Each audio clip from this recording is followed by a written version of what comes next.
recording. Okay, so let's go. So this chapter talks about functions, uh, which it was kind of in an unexpected way because I thought it would be kind of repetitions from the previous variables chapters, but it wasn't. And in the beginning, he talks about what is a function. So uh, all of us know what he's talking about, but a lot of people don't know because of multiple reasons. I Doesn't really mean, this matter. is a book. I mean, this is a book for teaching C to beginners, so it makes sense to have this explanation.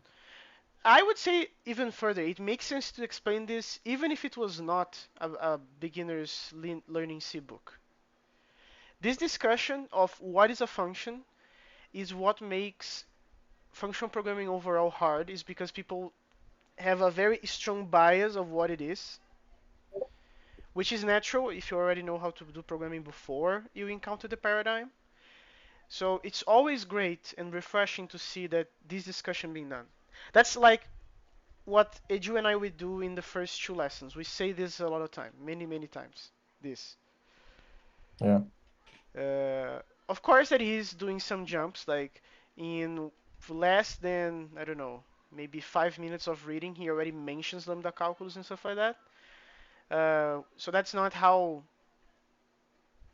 like a real-time lesson would work. You would talk a lot more before going to that, but that's okay. Then he defines the syntax that we're gonna use, which coincidentally is the syntax of the Q expressions, but that's not a coincidence. And then we got the behavior that we're gonna implement at the end is that we're gonna define a name, and then you're gonna be able to call a function, and you also gonna have partial functions, which was great and unexpected. I was not expecting that. Um, Neither was I, but yeah, design disagreements. We'll get to those eventually, but yeah. I don't know how I would done differently yet because I read this in a not very awesome state of mind. Um, but I considered when I read very clever because I would imagine that he would go first with normal functions and it would require extra abstractions to do the partials, but he didn't. The way that he made it, it was very natural and very straightforward to go into that. So I found that very interesting. But of course, because this is C, we're going to basically bloat the struct that we are using as always with new stuff. Ah, I don't need to say that this is inefficient as hell now, do Yeah, I? yeah, but we are saying that for the past 4 times, so I think that's fine. Yeah, that horse is truly dead now. Let's not Yeah, resurrect it but just to beat it some again, more. this is how this is a lot of C is done like that. So it's inefficient. We know, everybody knows. It's basically promoting tangling, right? So you have different things being mixed together in a spaghetti that you cannot undo. Um, so anyway, so then we need to create a function to initialize one of those. To Yep. initialize one of those, which is this lval lambda here. Very simple deletion, copying, and printing functions for our switch cases. And One thing about the printing functions, okay, well, usually Lisp don't actually print function bodies the way he's doing here. And the reason that's for true. that, is that if you print a function and then you copy it and paste it back, it may not necessarily do what you expect it to do because there's a hidden environment that was captured when the function was originally built, and that's not printed. So that's Exactly. Mhm. missing. Yeah, but because he's using the macro mechanism, he's basically just throwing out exactly the same sequence of symbols that he had before. Mhm. Yeah, no, throwing out the sequence of symbols is fine. The problem is that you're only printing the symbols, like the sequence of symbols that you got, right? You're not actually printing the environment that you captured together with Yeah. it. But I consider this an improvement anyway because this is always like not yeah, a lot of times this is a discussion how to print a function, right? So how to print a function, how to make that printable and make sense to the user. If you're gonna do Yeah, that, this is not a bad way. yeah, and actually, if he did this if this book was about Forth instead of Lisp, I would say this is just perfect because in Forth you don't have local names, Yeah, which yeah, yeah. means that if you there's no environments to capture, like you do that more explicitly, which means that actually there's no problem in printing a function, copying it, pasting it, and expecting it to work exactly the same way. Like that would Yeah, yeah. actually be more sensible. Okay, so Um, do you understand that you don't have labels in concatenative programming languages? Yeah, but I don't see why get that why we can't have them. No, no, you can. Uh, No, it's not that you we can. cannot. You can have them.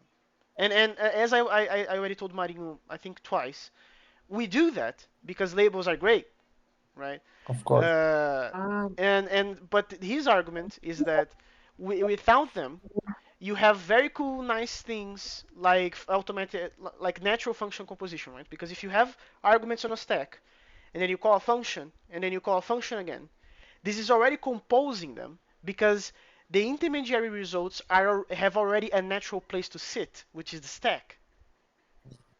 So that in that way, a sequence of functions, how to compose them is a simple matter. It's just to put two labels on top of the functions in front of each other.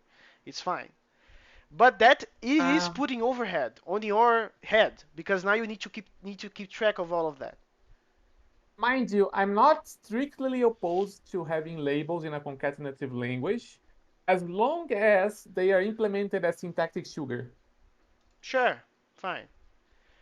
But labels are great. I think that's a very okay statement. That's not controversial. Labels are great. It's just that the philosophy of labeling things for a concatenative language is a bit different. Like in a regular applicative language, you label values, right? Yeah, You call a function, you give a name to the result, you use that name to refer to the result. yeah.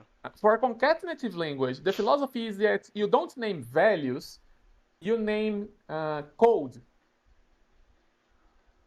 What do you mean with code? Like, you know how you define named functions, right? Yeah, Because a concatenative language, you can actually take a piece of code that you notice is repeating. You can just literally just copy paste it into a function definition yeah, because there are no local names to worry about. yeah. And then you just replace the original occurrence of the string that you copied to the function body with the function name. And now you named a reusable chunk of code Oh, I see. in a way that is Okay, okay. very trivial to, So you don't have yeah, the problem of having to process in some kind of environment, right? No, but the environment yeah, is always yeah, there. there's that as It's well. even But better because the environment is already like because when you have labels in some piece of code, you're gonna encounter. I think the math name is like unification problem, right? Mhm. And that translates in programming as shadowing, name conflict, and lexical scoping. Um, if you don't have labels at all, it is just literally a matter of copying a sequence of instructions such as dup, dup, over, drop, or something like that. You don't have any of these problems because you don't have to think about what the scope of that was using which labels, what are the labels that I have right now, how I'm going to clash them, and all that nonsense. You can pretty much get rid of all of that at the price of having the environment at the burden of the programmer. yeah, there are Which ways is to natural for cope. Marinho with you, believe me. He's already trained 24/7 to think like that. Yeah, like there are ways to cope with that. APL is a good example of it, even though APL is not strictly speaking concatenative. Yeah, Uh, well, because like when you put two things next to each other in APL, they might mean function call or they might also mean function composition. If it was concatenative, it will always mean composition. But there are some cases where when you put symbols that are function names, essentially operators in APL next to each other, they compose in these particular ways that only work because the functions have statically known ariths, Yeah. which is why I always make a point of mentioning that SAO is simply ariths because the ariths are like statically known natural numbers. You don't. Yeah, this is APL. This is what Baku said. Baku said about this, Edu. So And the this point is, of APL yeah. and composing functions that way Right. is that it kind of makes up for the lack of labels by kind of, how can I say this? Uh, the shape of, the shape made by the source code kind of serves as a reminder of how the values will flow between the functions.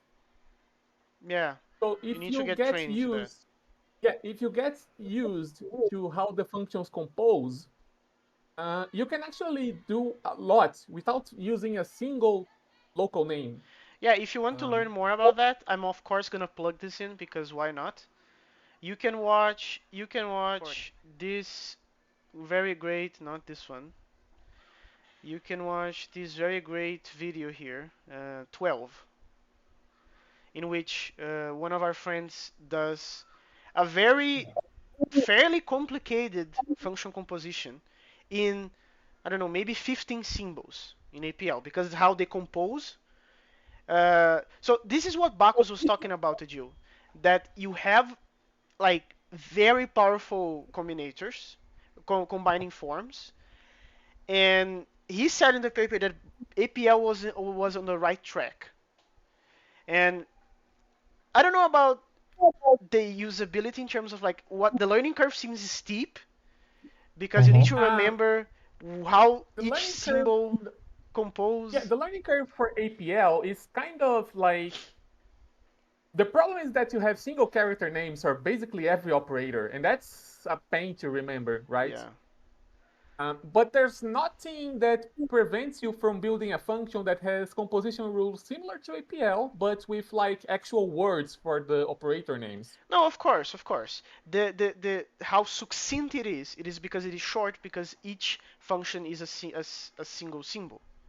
If you expand that with proper naming, especially if you use some sort of Lisp strategy of having sentences as your names, this is gonna get huge.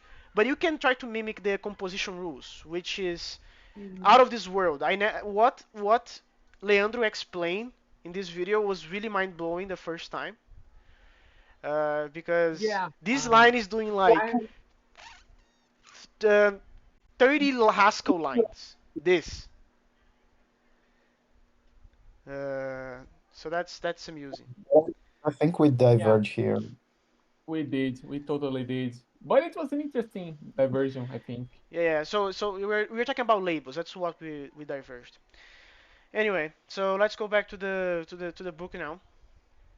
Uh, Uh, Go on. oh, can I just say that I really like the fact that lambda here is actually a first class function, just like any other function in the language, instead of being a special form like usually is done for other Lisps. Uh, well, what would be the difference between a special form and a built-in? A built-in is literally just a symbol that has special meaning when it's at the head of the list that you are Yeah. evaluating. So instead of following the normal evaluation rule of looking up the meaning of the symbol in the environment, which you expect to be a function, and then calling the function, instead you notice that, oh, this is the particular symbol lambda. Let's do something magical. I don't know if I got the And this difference because for me, you can do magic that is in the environment as well.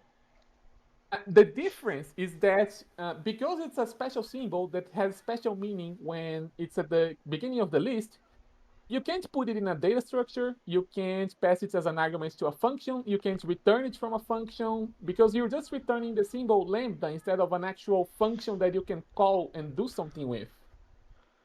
Oh, okay, that's true. Okay, I didn't notice that. Um, so this part of the code is how we are extracting the pieces of the lambda. In this case, he calls that formals, which are the argument labels, and this is the body, which is the plus X and Y. And we are also checking if we have known symbols and stuff like that, just normal stuff. Um, and then we add that to our built-ins.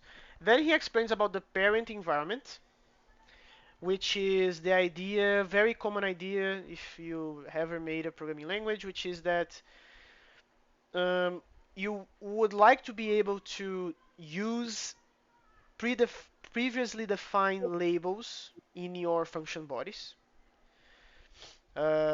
because they were in scope already.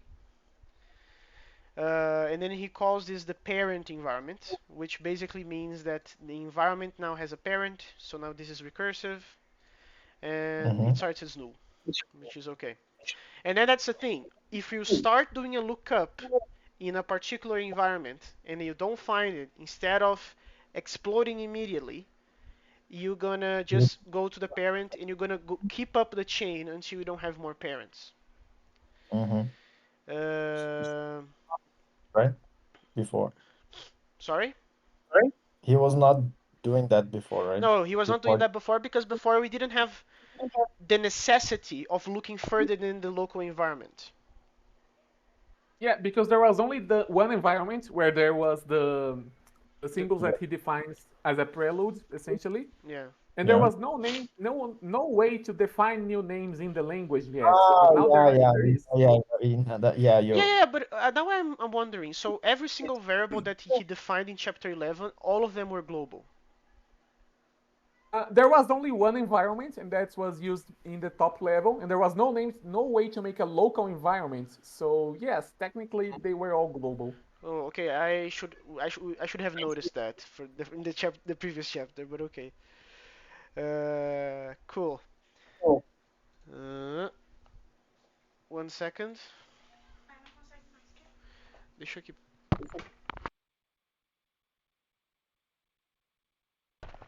Okay. Let's go back. So, uh, so now when we are doing our environment get, we gonna also do a recursive call to the parent now instead of just doing the unbound symbol immediately. Okay. Um, and we also need to change now the copy because now we also need to go further and further and further in the parent to also copy that. So that's about that. And that sounds like an OOP prototype chain. How is the hierarchy Uh, made here? Yeah, yeah. So Marinho is already yeah, responding to that. about that comment that Nathan made, I think I'm gonna say this because it's interesting. So he basically mentioned that this environment chain sounds like like prototypical OOP where each object has a prototype, and if you try to do a lookup in an object and there's no value associated with the label you looked up, it will Yeah, check the prototype to see if it finds it there. yeah. So yeah, the way that the scoping works is kind of like that. The problem is because the environments are not actual first class values that you can manipulate, right? They're just kind of implicit. There's no way to grab one of them and do something interesting with it. Oh yeah, you cannot manipulate the environments arbitrarily in here. You cannot do that. That's actually kind of interesting, right? So when we did this, we didn't have this notion of parent scope. What we did, we had a scope that travels with us, and as we go inner and inner and inner into local scoping, we enhance the scope with more stuff. We don't have to backtrack. We don't have to Uh, backtrack. Mhm. the reason that he does backtracking here is because he plans on implementing mutation No, that makes at sense. some points, Yeah, yeah, right? yeah, exactly. But that makes sense. But I'm just noticing now because when I read this, I said, yeah, that makes sense. We have an outer scope and inner scope, but this distinction between parent and children, we never did when we did our language, and now it seems very unnatural to me. But now that you said he plans to use that to make mutation happens, that makes sense. That makes total sense now. In your language, when you implemented it, you don't have this notion of shadowing No, you can then. shadow, but Oh, it would not be because you have a parent. So in this case, how would it work? Let's suppose that in the parent environment you have a label A that's already been defined, and then yeah, in your local scope you also have an A. The way that is yeah, implemented here, you're gonna use the inner A first. yeah, I understand. But in the way that we did it, when you have an A from the outer scope and you got inner with another A, the previous A was overwritten. So you don't have Yeah, two A's to pick. You always overwrite the with the most recent one. But you keep yeah, some information to undo this Yes, when yes. you We only do the merging when we are at the level of a closure. what? We are only doing the merging of the two environments. The environment Uh-huh. of the function scope and the environment Yeah, of the closure, which is a fancy name for like a function as well. yeah, yeah. And there are reasons to name it differently. I'm not going to go into the details, but what happens is when we go from a function to a closure, we do the merge, but that merge is only at the execution of the closure. When we Hmm. backtrack and get the result, we don't actually keep the merge, right? Because we are already returning. If we finish the closure and it was successful, we are returning something out of that. Yeah. And You um, you kind of make a copy, change this copy, process the thing, and then you throw it away when you're yes, done. yes. yeah. Right. Basically, standard programming with immutable values, right? And I it just is doing He's the doing unification the thing and overwritten, like keeping track of labels thing, Mhm. which is also a problem, right? So Nathan identified a problem about labeling and conflicting of names. I don't remember. There is a to do in the code about that, but I don't remember what it is. And we never fixed it because to fix that we would have and get this, we were just talking about how labels make things harder, and here's an example. The solution to that problem would be to use a random number generator as the identifier of label binds, and then that would increase the chances of never having a conflict. So Uh, you need unique identifiers Exactly, internally. exactly. And that would be hellish because it was in Haskell, which means that because of, and that process would have to happen in in the inner of the onion, in the most Yes. inner part. We would have to Yeah. throw IO on that, and then not have to. Don't We didn't want to Should have pollute tried everything else. Uh, should have tried Lemos, if some kind of hashing or whatever. Marinho? if you're willing to put I/O in the middle of a deeply nested thing, why don't you ditch the random number generator and just use a global counter? Then you're guaranteed to never have a collision. No, no, no. But that's the thing. The random number generator was the first idea, right? It was the first idea. Uh, and this is probably one of the few use cases that I would allow using the unsafe perform IO because it would just we only don't care about the side effect. We only Yeah. need it because we need to get a random number from it. So Hmm. I was thinking how to get around that, what are the other solutions, but we didn't end up implementing that fix. The to do is still there.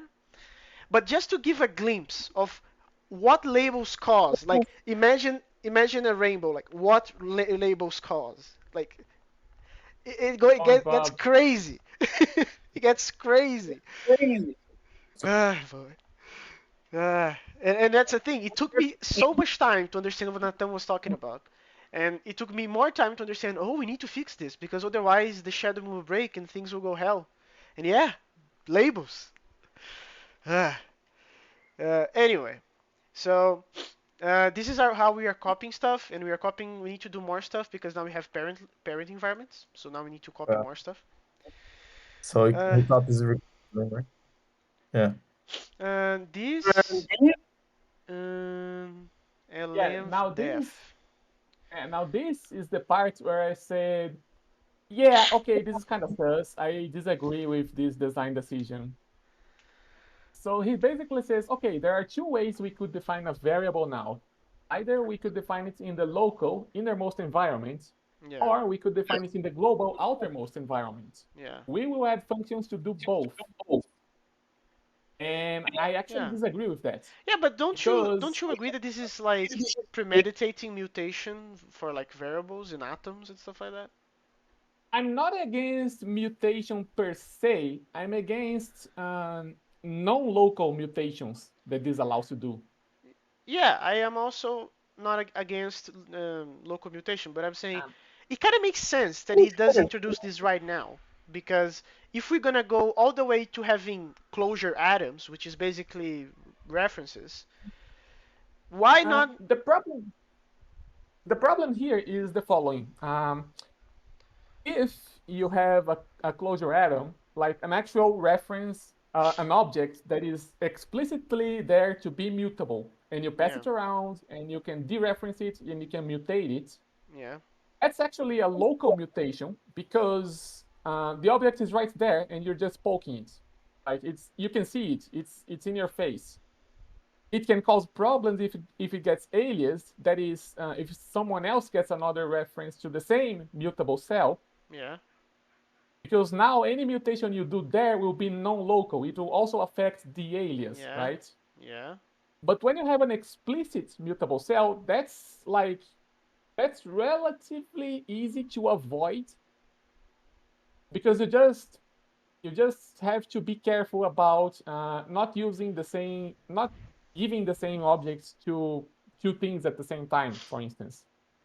Um, Yeah. the problem with what he's doing here is that every environment eventually reaches the global environment if you follow the chain Yeah.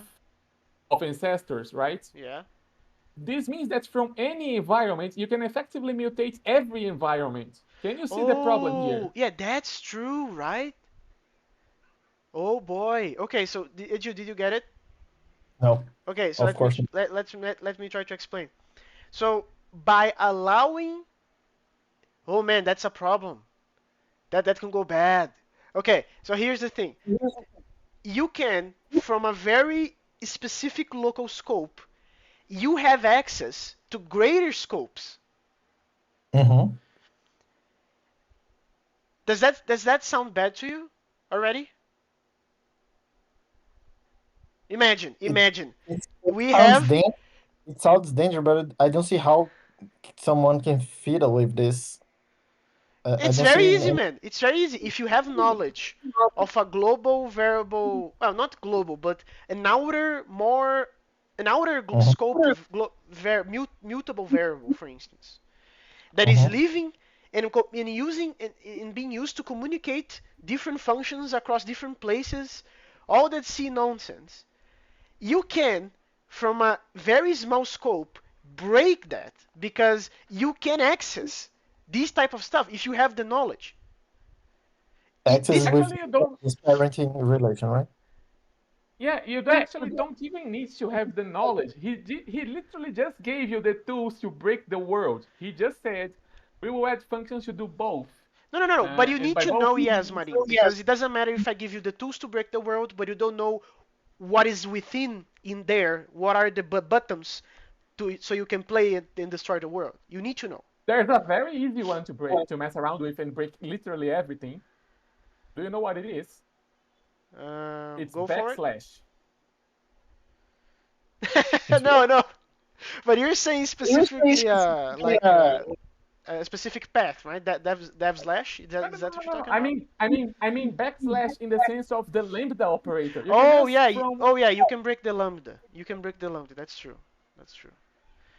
Okay, I was thinking about something more trivial. Marinho is something talk about something evil, which is to inject in the global scope that everybody is using and change a built-in.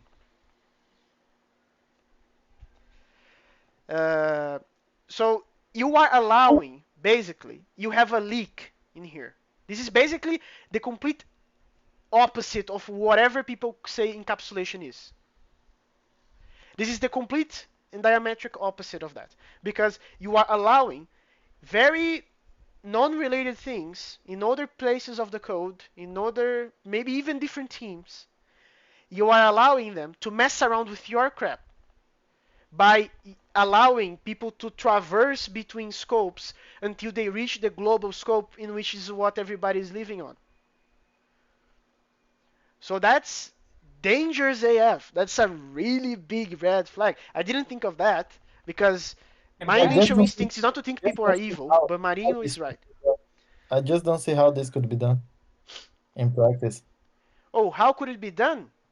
Yeah, Oh, very what could easily. be You right? just do def open curly brace backslash close curly brace, and then you just do whatever you want to Ah, okay, the you really definition of study lambda. the you're Yeah, saying, for example. any build anything in the global environment, lambda plus minus Yeah, division. yeah, You can just mutate the global environment from basically anywhere, right? Because yeah, every environment has a parent, and the parents, if you follow the chain of parents until the end, to the root, to where the sequence of parents ends, you reach the yeah, global environment, which is yeah. where all the built-ins live. Actually, it's Which exactly what Manu said. You do a def, and then you put whatever symbol you know it's already existing, it has an implementation, and then you do whatever in the language as it is right now, like in the terminal, in a REPL, and that you are done.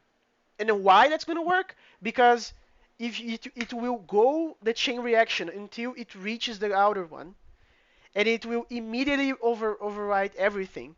And everybody that it was using the previous defined lambda, for instance, they are screwed because that's not going to work anymore. So if you have, for instance, code saved in a file or multiple lines, multiple projects using this Lisp, and when it goes to interact with this update of the def that redefined the lambda, it's done.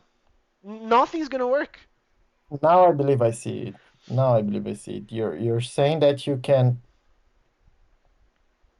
arbitrarily change what's in this global Yeah. state when Yeah. you just Yeah. launch the interpreter Yeah. and then launching some kind of application, and this application will be doomed because it will be using your hijacked version of Yeah. Yeah. this. Exactly. Ah, yeah, okay. Now I see that yeah. And the Yeah. Yeah. reason That's. I my mind immediately latched into this is because I mentioned this a couple times in the recommendations channel, the work of John Schutt on the Val calculus, which is an extension of the lambda calculus. Oh, hello, Magetta. And because the Val calculus is based on FXPers, which are basically Fexperts. Let me show that. FXPRs. Here. Now go on, Marinho. yeah. So basically, what a FXPer does is it's kind of like a lambda, except number one, the parameters that you pass to a lambda are evaluated, right? Yeah. The parameters that you pass to a FXPer are not evaluated. They're passed in the same way that they were written in the source code. Yeah. The second difference is that a FXPer can capture the local environment in which it was called, so that if it wants, it can evaluate explicitly whatever parts of its parameters that it needs to. Yeah. Uh, so in that sense, FXPers are strictly more powerful than macros because they exist at runtime, just like regular functions, whereas macros are strictly preprocessors, right? Yeah. And because the Val calculus from John Schutt is based on this concept, he had to be very careful about where mutations are allowed because any FXPer can capture the local environment of where it was called, right? Which means that he has to be very careful about how mutation rules work. And the way Yeah. he came up with is the following. There are two primitives, and they are equally powerful, and they are called, one is called define actually, and the other is called set. And what they do is def mutates the dynamic environment, the local environment, or wherever it was called, and set mutates an environment that was given to it as a parameter. Oh wow. I didn't know that. Yes, and environments in the Val calculus are also chains of environments, similar to what is done in the book, which is Hmm. why my mind immediately went to this because I saw I've seen this this. before. I've seen this Yes, before. I've seen this before. And then I saw that, Yeah. okay, and now I'm going to allow you to mutate the global environment at the very end of the hierarchy, right? And that's when I saw, yeah, no, this is bad, this is terrible, it's a bad idea. Yeah. Because We in we the can Val talk more calculus, about that a the little bit later because you're already more than half time done. I think we should okay, try to finish this first, Marinho. Then we can talk about the yeah, FXPRs. okay. But just to wrap this up, then in the Val calculus, you're only allowed to mutate the local side of the That makes environment chain, sense. just the top level one. Yeah, makes sense, right? That's what makes more sense. Yeah. Which is basically controlled mutations, right? It's Yes, basically that. exactly, exactly. Uh, okay, cool. That's very interesting, and I'm very glad that you noticed that because again, I read this chapter with a very debatable state of mind, so I'm very glad that you noticed that. That's bad. That's bad. You should not do that. Okay. So then he goes on this implementation of defining, being able to define something locally and being able to define something globally. So then we go on some functions about that. Uh, Now this piece of code makes more sense to me. Uh, yeah, I see. What he's doing here? So this is the basically the implementation of def and the Yeah. equal. Def and the equal. Mm-hmm. One of them is for local binding and the other one is for global binding. All right. So these are basically built-ins because we need to fulfill like a list of functions in multiple switch cases and so on. So this is part of like the interface or the API, and this is how he is implementing var. So the var can be of two types. It can be from using the global and the local. So he's basically implementing that, adding to environments and so on and so forth. So this is ll env def and this is ll env put.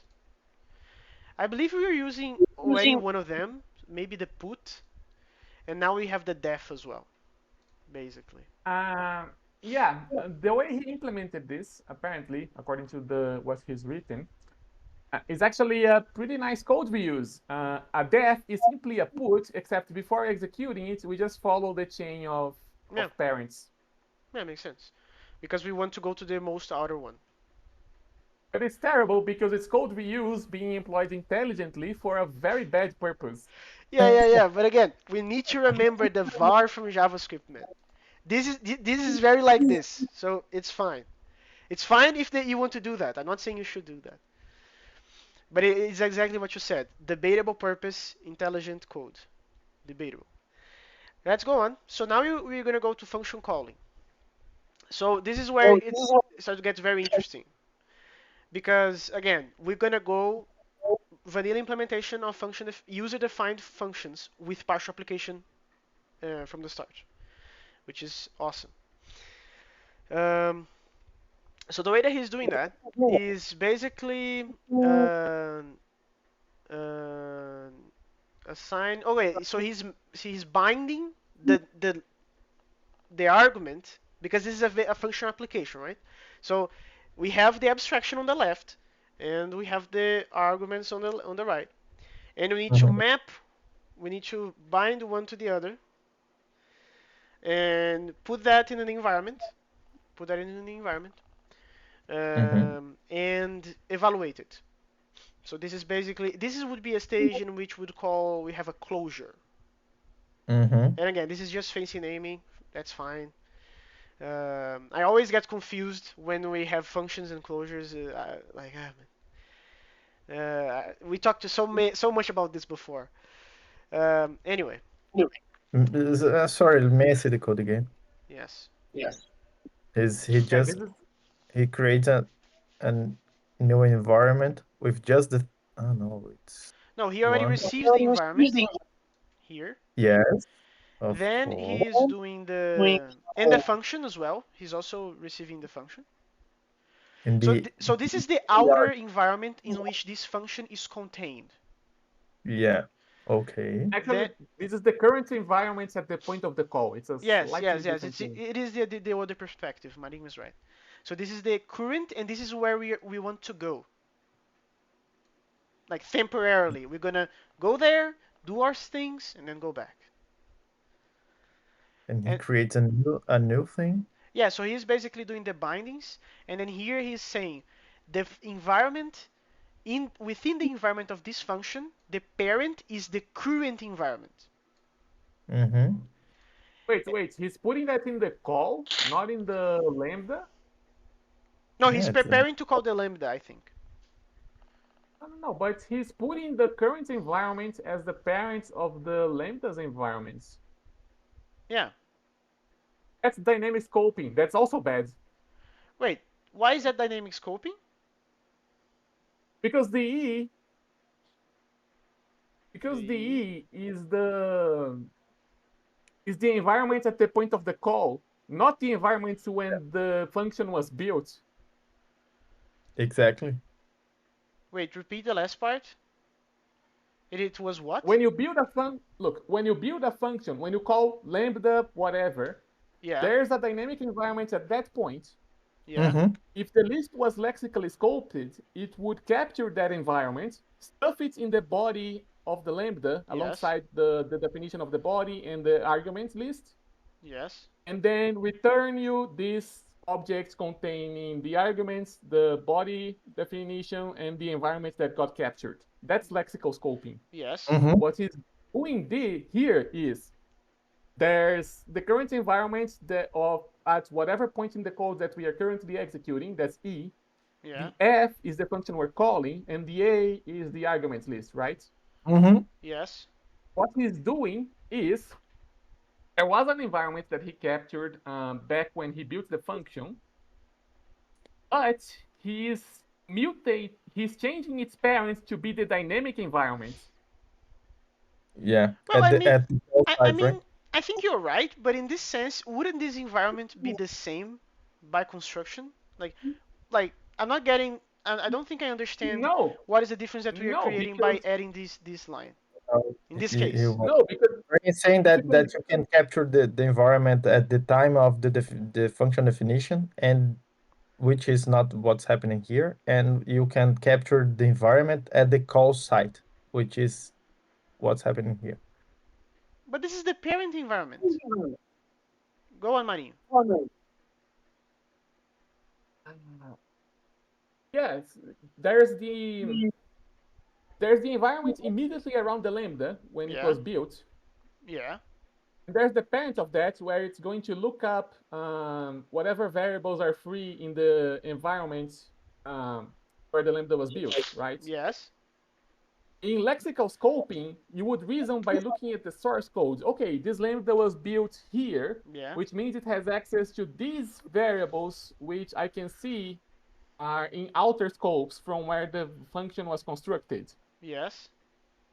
That's not what's going to happen when this function is executed because it's changing the parents to No, no, be no. the It parents of the is environment. changing. It is. You are right. It has the potential of having a bad environment here, and you can do crazy shit. But I don't think that's what's gonna No, no, no, happen in no. this sequence of here. No, it's just as simple as okay, I have a let and I have an A Yes. in the let, and Yes. I use that A in the body of the function. Yes. Okay? Yes. And then I return the function to an outer scope where A is no longer in scope. And Yes. then in another unrelated environment, I do a let A, whatever, that's different from the left where the function was defined, and Also I call yes. the function. The function is going to see the A right now instead of the A when it was I defined. see. Okay, so you're basically saying that this is then doing an overriding, like an inverse shadowing of things. Hmm? Because you have an A in a specific environment, and then when the Mm-hmm. function goes back to the other outer environment, the A that would be used as the inner one, if there is an A in that environment, it's gonna clash with the it's gonna not use the correct A basically, right, Marin? Yes, basically. Why not? My understanding is that this would never happen because this is the parent environment and there is already an A in this one. Mm-hmm.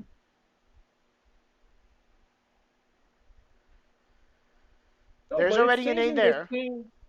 No, the point is that it's changing the chain of ancestors The starting way I from the understood, environment of F. Go, Edu, go. sorry, but the way I understood this part of the thing, kind of creates a new environment, and this is what he's going to use to evaluate the thing, which includes the A list Yeah, of arguments, yeah. right? And then he said, okay, this new thing has a parent, and the parent of this new thing is the thing that the environment I received from the caller. Yeah, but I don't know.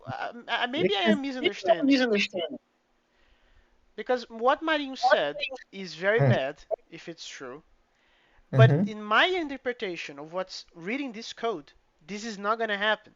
Because if there is an A in a specific scope that you care of the function, this is in here, and this has priority over this, hence, Yeah, but I'm not talking about the an A defined immediately in the arguments list. I'm talking about an A defined in between the the immediate scope of F and the global scope. Like oh, yeah, there's a sandwich last. then.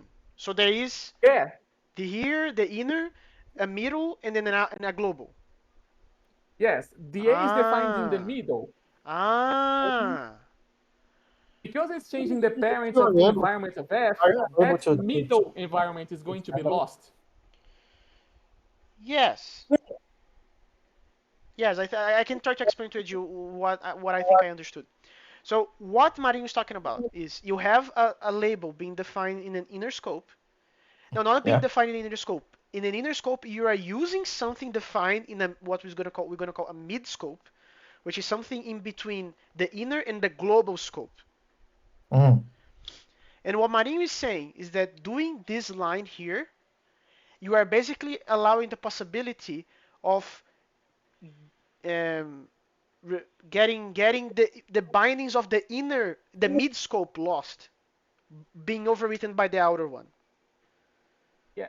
And this is particularly perverse because it's not quite lexical scoping and it's not quite dynamic scoping either, because the bindings immediately within F will work because you're mutating the parent of the environment of F, not the environment itself. The global environment bindings will also work because every environment eventually reaches the global if you follow the chain of parents long enough. Yeah. But the parts in between are the ones that can be changed, which is very inconsistent. Yeah, I think we can do the following. We can go further and finish the chapter, and then we can go back to this point later with more examples, Edu, because it is confusing as fuck. I understand. Okay. Yeah. So let's Uh, go. it is very confusing, but that's a good point, Mandy. We're gonna go back into that. Okay. So then we have a call. I think this is where the magic happens. This is another call. The what's the other No, one? the other one is a yeah, the other one Call. is a call. The other one is a call. All right. And this one is one with partial application. Huh? Yeah, so this This one is the extended. naive one. Oh, This. oh. This is the one with error handling plus partial application. Mm. So let's see how this is being done. Uh, so he's doing that until we have arguments to process, right? So you are basically giving me stuff, and I am doing iteration process and treating them for you. Um, so what we're gonna do about that? So if you have uh, arguments, but we don't have arguments, but we have well, yeah, it's actually if you have an unbalanced amount of arguments and bindings, for what he Yeah, calls formals. if you have fewer arguments than you have bindings, essentially. Yes. Yes. Then you're gonna say that you pass too many arguments. That makes sense, right? Because you Makes sense. you have two parameters, you pass three things. It's wrong. Blah. All right. Then you're gonna pop the first symbol of the formal. So that's the symbol of the lambda, the first symbol of the lambda, right? The first variable binding, let's say. And this is the first argument. Then you're gonna bind them. So you're gonna make a relationship between them and throw that in the environment. And then you're gonna delete it because you need to do the memory management yourself because this is C. And you're gonna be keep doing that. So let's suppose that um, you Three, have four, no and you have three parameters and two arguments. yeah, So it the will yeah, exactly, it will consume uh, it will zip them using the arguments as the minimum amount. Mm-hmm. And if you have the opposite situation, it's going to error out because that means that you have more arguments than labels. Then it goes to this, which is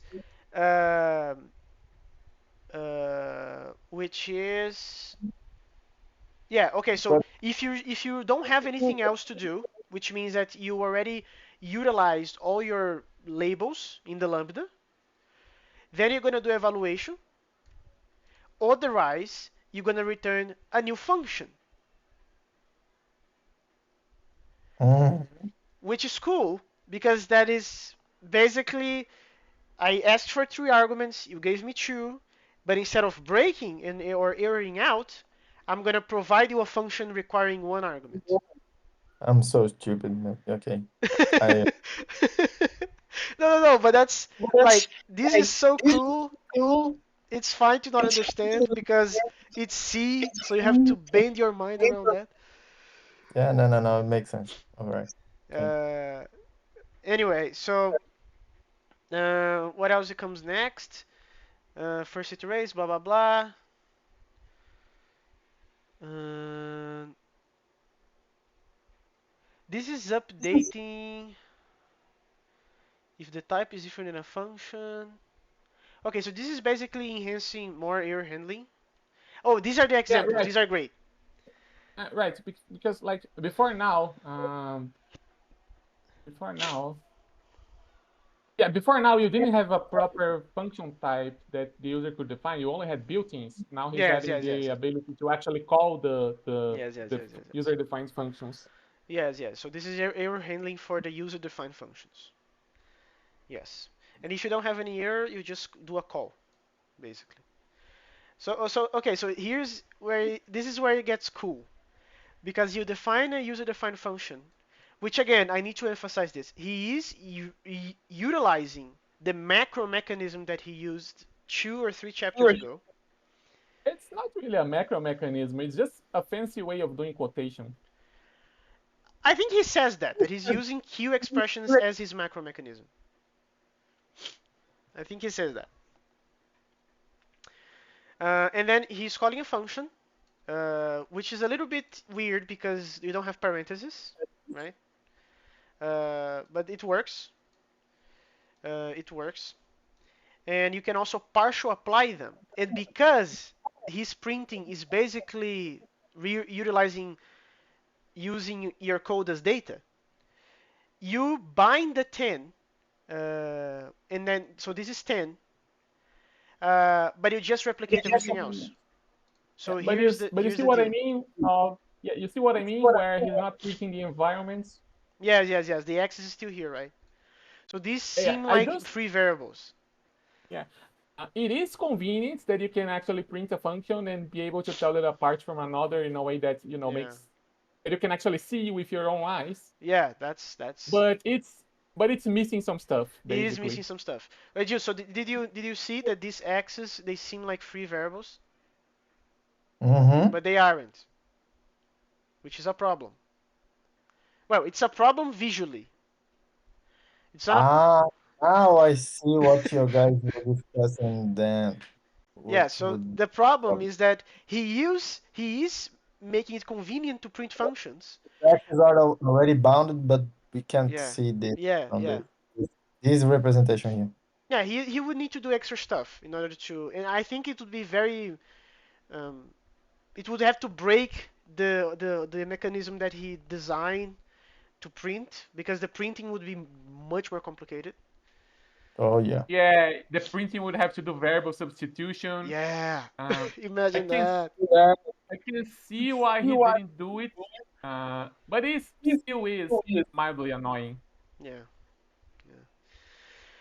And Still then he better can than also, Lisp though. yeah, and he can also define partial. He can give names to the partial applied functions. So this is add mu10, and you can already call it, and you have your thing. So that's nice. That's nice. And like 12 chapters in C, and we have partial functions. Not partial functions, partial applied functions. Um, okay, so now it comes the ampersand. The ampersand. Yeah, Uh, and this is another point where I don't like this design decision because I find it that if you have both variable arguments and partial application in the same language, it gets a bit confusing. Um, I I agree. don't particularly. Variable argument. Yeah, yeah. So it's basically like if you have you want a function that can receive an arbitrary number of arguments. Mhm.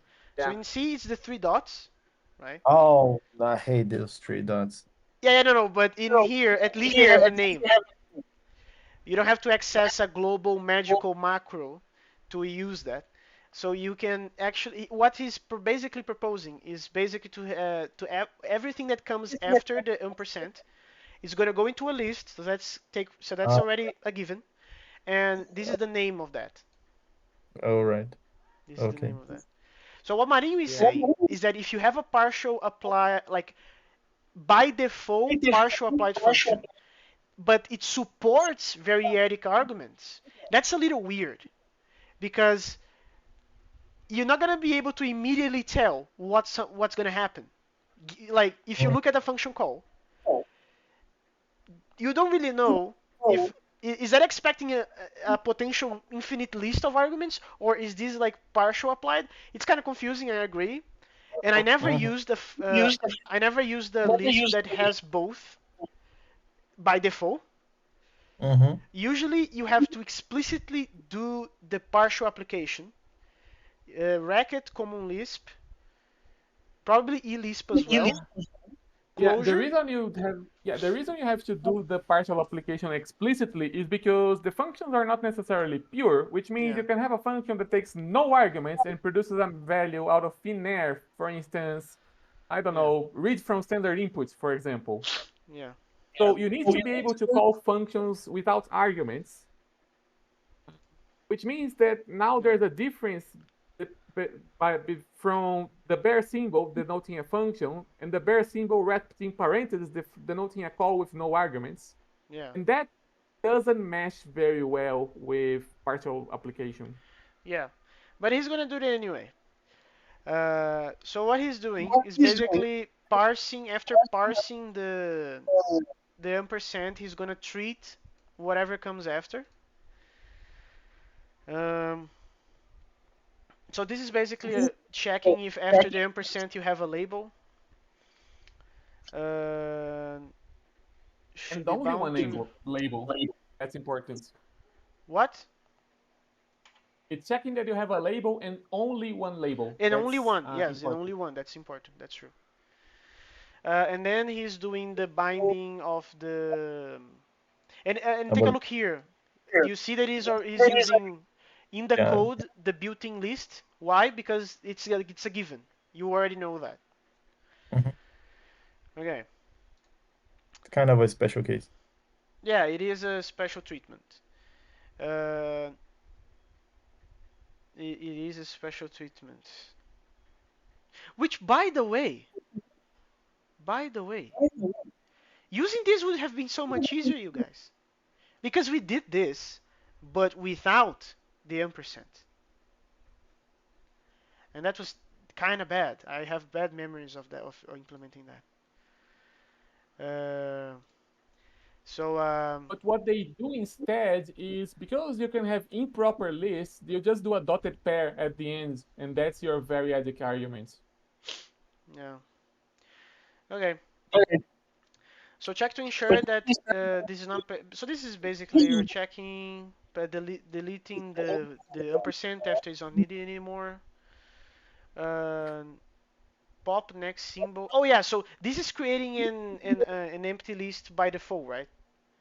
So if I remember correctly, Mari, you correct me if I'm wrong. He's always assuming that you're gonna have a list of things or an empty list.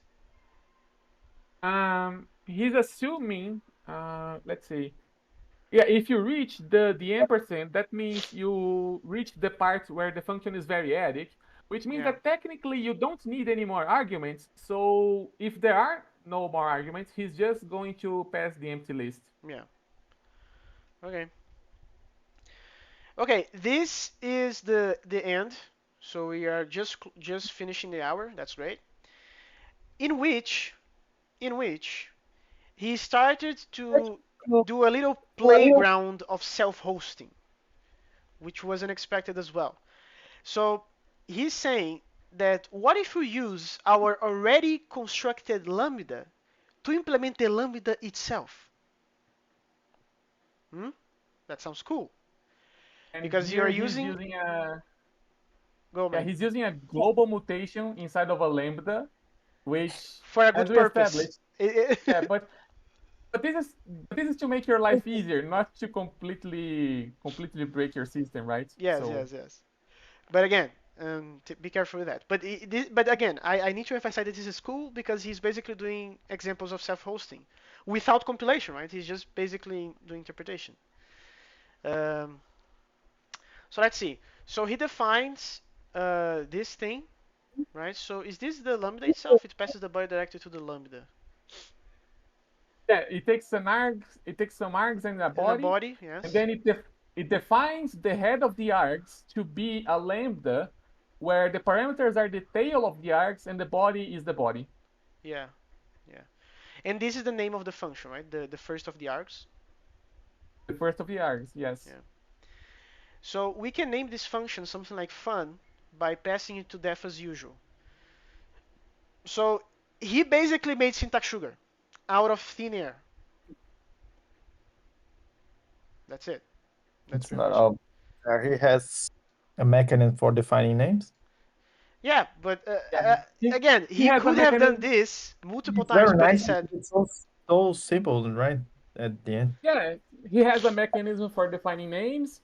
He can manipulate source code as plain data, yes. and Mm-hmm. he just put those two things together, and he has something nice to work with now. That's basically Lisps in a nutshell. Yes. Yeah. And then he goes to the story of talking about currying, so everybody here understands Um, what that is. can I Go. just say that he's using the term curry incorrectly here? Um, in regards to which part of it? Um, okay, so he when you say that a function is curried, usually what you mean is it takes one argument and then returns a function that will take another argument and return another function, and you do that feeding of arguments one by one each time, right? But Yes. Yeah. that's not quite what he's doing here. He's do using the Haskell's definition of the curry and uncurry functions. Mm-hmm. That's what he's doing. And that's fair. Those are two different things, I shall say. Everybody that I talked to used the definition that Marin just said. When we say currying, we are talking exactly about what Marin was talking about. But uh, it is kind of I will grant the ambiguous point. in Yeah, this I case. will grant the point that what he defined is probably a bit nicer to use in the context of this language, but I object to the name. I think the names are straight up stolen from Haskell, so it's fine. For me, it's fine. Yeah, it sounds fine too. He literally implemented the uncurry and curry functions that Haskell has, Mm-hmm. uh, which is exactly what it is. It is exactly this. Uh, But I think you got the point. Even if the terminology is not great, I think the point went through. More examples about using that curry and uncurry. So just for the recording purposes, so when he talks about he's talking about currying, in the sense of the curry function in Haskell, is when you have um, like a data structure and you want to unleash that and pass the arguments one by one to the function that is expecting to be like that. And the uncurrying is doing the opposite. So you have loose arguments There. coming and you want to pack them and then throw it to a function. This is not as useful as the definition that Marinho said. We use the currying as you give me an argument, I give you a function, you give me an argument, I give you a Um, function, much more than this. by the way, the curry function has another name that's traditional between Lisps. It's called apply. Yes, it is called apply. But usually Lisps don't have an analog to uncurry, so that's kind of new. Yeah. Um, it is Yeah. very Um, usually it is very specific. Like you are trying to make your code look nicer, and you understood that this function is not expecting to receive a tuple, but the argument it needs to be a tuple for some random reason, maybe composition. So then what you do is, okay, give me the tuple. I'm gonna pass through a curry plumb. I'm gonna plumb that to a curry, and the output will be what I expect, what my function inner function expects. And then you can do function dot curry, and that looks nice. But this is not as useful as what you said. What you said about what when we are talking about currying is much more useful. About uh, give me an argument, I give you the function. That's much more useful. And that's it for this chapter. So right now, I'm yes. gonna finish the Uh, recording. Go on, Marinho. Before that, I just want to make one remark that I was saving for the end. I promised I would make a remark about Python, and here it goes. Go. I wish that Van Rossum had read this book. He somehow wouldn't have needed a time machine because this book is actually newer than Python. But if he had a time machine and he had read this book before he implemented Python originally, the language would have been much better because even with the problems that there are here with the scoping rules up to this point, I'm not sure if they get better later on. Yeah. But even with the scoping rules right here, with the inconsistent scoping kind that is half dynamic and half static, Yeah. those rules are still better than Python's scoping rules. What a rant. And What a rant. that's the comments I promised. I There you go. Do Uh, whatever you want with this. For free. Free. Take the Yeah. world, take it. Yeah. Okay, I'm gonna finish the recording